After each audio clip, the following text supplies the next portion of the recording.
obviously a lot of Canadians, I think, were taken aback, myself included, to see how that app debacle, that ArriveCAN app debacle, had risen to about $60 million.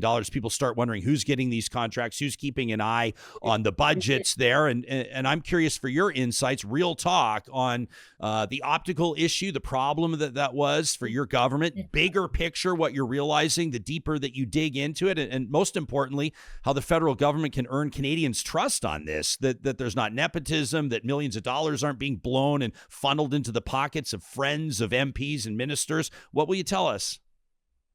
Well, Ryan, the Auditor General did do an analysis of our vaccine procurements and found no issues at all in the contracting. And so the Auditor General then did an analysis of the application that you mentioned and found that there were irregularities and very disconcerting issues with the CBSA contracting process. And so I take those recommendations extremely seriously, as does Minister Duclos and our government. We have an RCMP investigation. 2 employees have been suspended without pay. And from a proactive standpoint, I introduced a new version of our guide relating to contracting for professional services.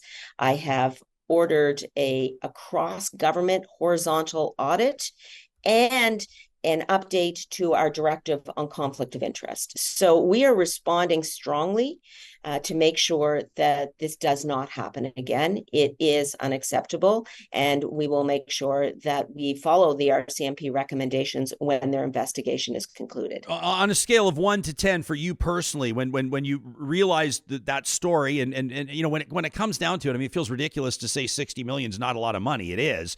But in the grand scheme, it's not. But still, I think it's safe to say that the issue was magnified much bigger than $60 million might suggest. On a scale of 1 to 10, for you personally, how did that land with you in the context of what a problem it could pose for this government's reputation, for this government's future? How problematic was it? The issue, as I said, is still being investigated by the RCMP. I and Geneviève Duclos took a proactive step to introduce measures that we need to undertake to ensure that this doesn't happen again, to address conflicts of interest, to address the fact that the CBSA did actually lack oversight in terms of the contracts that were entered into.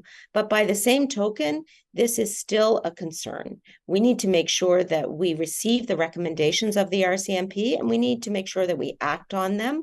And the Public Safety Minister, Dominic LeBlanc, has said that we will do just that.